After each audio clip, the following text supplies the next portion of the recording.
ಅದೊಂದು ಸಾಮಾನ್ಯ ಕುಟುಂಬ. 3 ಜನ ಹೆಣ್ಣುಮಕ್ಕಳು ಹಾಗೂ ಗಂಡ ಹೆಂಡತಿ. ಜೀವನದ ಬಂಡಿ ಸಾಗಿಸಲು ತಂದೆ ಪುಟ್ಟದೊಂದು ಬಟ್ಟೆಯ ಅಂಗಡಿನ ಇಟ್ಟಿದ್ರು. ಆರಂಭದಲ್ಲಿ ಅಷ್ಟೇನು ಆ ಬಟ್ಟೆಯ ಅಂಗಡಿಯಿಂದ ಲಾಭ ಏನೂ ಸಿಗ್ತಾ ಇರಲಿಲ್ಲ. ಆದರೂ ಜೀವನೋಪಾಯಕ್ಕೆ ಕೊರತೆ ಏನೂ ಇರಲಿಲ್ಲ. ಜೀವನದ ಬಂಡಿ ಅದು ಹೇಗೋ ನೆಮ್ಮದಿಯಿಂದ ಸಾಗ್ತಾ ಇತ್ತು. ತಂದೆಯ ಪ್ರಾಮಾಣಿಕತೆ ಹಾಗೂ ತಂದೆಯ ಒಳ್ಳೆಯ ಗುಣಗಳಿಂದ ಬಟ್ಟೆಯ ವ್ಯಾಪಾರದಲ್ಲಿ ತುಂಬಾನೇ ಲಾಭ ಬರಲು ಶುರುವಾಯಿತು. ಹೀಗೆ ತಂದೆಯ ಶ್ರಮಕ್ಕೆ ತಕ್ಕ ಫಲ ದೇವರು ಕೊಡ್ತಾ ಹೋದ. ಅಂದರೆ ಒಳ್ಳೆಯ ರೀತಿಯಲ್ಲಿ ಹಣ, ಆಸ್ತಿ, ಅಂತಸ್ತು ಎಲ್ಲವನ್ನೂ ಆ ತಂದೆ ಸಂಪಾದಿಸಿದರು. 3 ಜನ ಹೆಣ್ಮಕ್ಕಳನ್ನು ಉನ್ನತ ಮಟ್ಟದಲ್ಲಿ ಶಿಕ್ಷಣ ಸಹ ಪಡೆಯುವ ಹಾಗೆ ಮಾಡಿದರು. ಹೀಗೆ ಸಾಗುವಾಗ 3 ಜನ ಹೆಣ್ಣುಮಕ್ಕಳ ಮದುವೆ ಕೂಡ ಮಾಡಿಬಿಟ್ರು. ಸಮಯ ಕಳೆದಂತೆ ತಂದೆ ತಾಯಿಗೆ ವಯಸ್ಸಾಯ್ತಾ ಹೋಯಿತು. ಆದರೆ ಕೊನೆಗೊಂದು ದಿನ ತಂದೆ ತಾಯಿನ ಮಕ್ಕಳು ಚೆನ್ನಾಗಿ ನೋಡಬೇಕಾದವರು ಅನಾಥ ಆಶ್ರಮದಲ್ಲಿ ಬಿಟ್ಟು ಬಿಟ್ಟರು. ಅವರ ಆಸ್ತಿ ಅಂತಸ್ತು 3 ಜನ ಮಕ್ಕಳು ಹಂಚಿಕೊಂಡ್ರು. ಆದರೆ ತಂದೆ ತಾಯಿನ ಒಬ್ಬರು ಕೂಡ ತಮ್ಮ ತಮ್ಮ ಮನೆಗೆ ಕರೆದುಕೊಂಡು ಅವರ ಸೇವೆ ಮಾಡಬೇಕಾದವರು ಅನಾಥಾಶ್ರಮದಲ್ಲಿ ಬಿಟ್ಟರು. ಇದೇ ಕೊರಗಲ್ಲಿ ತಾಯಿ ಕೊನೆ ಉಸಿರೆಳೆದರು ಅನಾಥಾಶ್ರಮದಲ್ಲಿ. ಆದರೆ ಮಕ್ಕಳು ತಾಯಿಯ ಅಂತ್ಯ ಸಂಸ್ಕಾರಕ್ಕೆ ಬಂದಿಲ್ಲ. ಆ ತಾಯಿಯ ಆತ್ಮ ಆ ಅನಾಥ ಆಶ್ರಮದಲ್ಲಿಯೇ ಅಲೆದಾಡ್ತಾ ಇದೆ. ಆದರೆ ಆ ತಾಯಿಯ ಆತ್ಮಕ್ಕೆ ಮುಕ್ತಿ, ಶಾಂತಿ ಎಲ್ಲಿ ಸಿಗುತ್ತೆ ಹೇಳಿ? ಹೀಗೆ ಸ್ವಲ್ಪ ದಿನ ಆದ ಮೇಲೆ ತಂದೆ ಕೂಡ ತುಂಬಾ ಅನಾರೋಗ್ಯದಿಂದ ಬಳಲ್ತಾ ಇತ್ತು.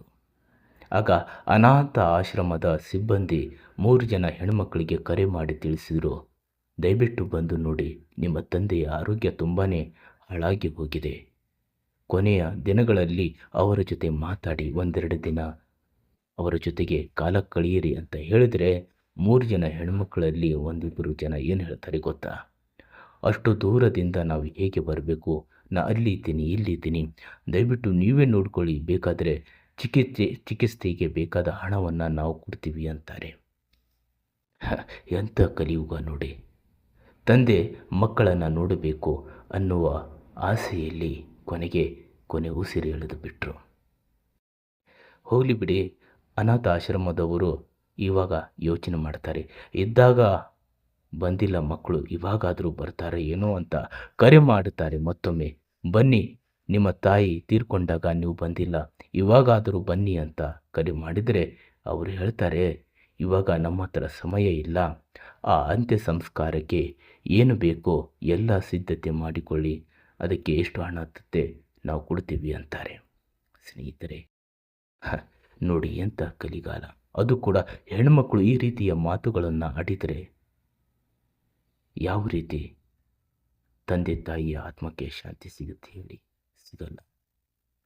ಏನು ಮಾಡ್ತಾರೆ ಅನಾಥಾಶ್ರಮದಲ್ಲೂ ದವರು, ಹೋಗಲಿ ಬಿಡಿ, ನಿಮ್ಮ ಅದೃಷ್ಟ, ನಿಮ್ಮ ಹಣೆಬಾರ, ನಿಮ್ಮ ಕರ್ಮ ನೀವು ಅನುಭವಿಸ್ತೀರಾ ಅಂತ ವಿಡಿಯೋ ಕಾಲ್ನಲ್ಲಿ ತಂದೆಯ ಅಂತ್ಯ ಸಂಸ್ಕಾರವನ್ನು ನೋಡೋ ಹಾಗೆ ಮಾಡ್ತಾರೆ. ಎಂಥ ಕಲಿಗಾಲ ನೋಡಿ. ಹೇಳಬೇಕು ಅಂದರೆ ಇನ್ನೊಮ್ಮೆ ಹೇಳ್ತೀನಿ ಕೇಳಿ ಈ ಕಥೆನ. ಇದು ಕಥೆಯಲ್ಲ, ನಿಜ ಜೀವನದ ಸಂಗತಿ, ನಮಗೆಲ್ಲರಿಗೂ ಪಾಠ ಆಗುವಂತಹ ಕಥೆ ಇದು. ಮಕ್ಕಳು ಇಲ್ಲದವರು ಮಕ್ಕಳು ಇಲ್ಲ ಅಂತಾರೆ, ಮಕ್ಕಳಿದ್ದವರು ಇಂಥ ಮಕ್ಕಳು ನಮಗೆ ಯಾಕೆ ಇದ್ದಾರೆ ಅಂತಾರೆ. ಸ್ನೇಹಿತರೆ, ತಂದೆ ತಾಯಿ ಕಷ್ಟಪಟ್ಟು ಸಂಪಾದಿಸಿದ ಆಸ್ತಿ ಅಂತಸ್ತು ಬೇಕು, ಆದರೆ ತಂದೆ ತಾಯಿಗೆ ವಯಸ್ಸಾದಾಗ ಅವರ ಸೇವೆ ಮಾಡುವ ಮನಸ್ಸು ಹಾಗೂ ಸಮಯ ನಮ್ಮ ಹತ್ರ ಇಲ್ಲ ಅಂತಾರೆ ಇಂದಿನ ಅದೆಷ್ಟೋ ಮಕ್ಕಳು.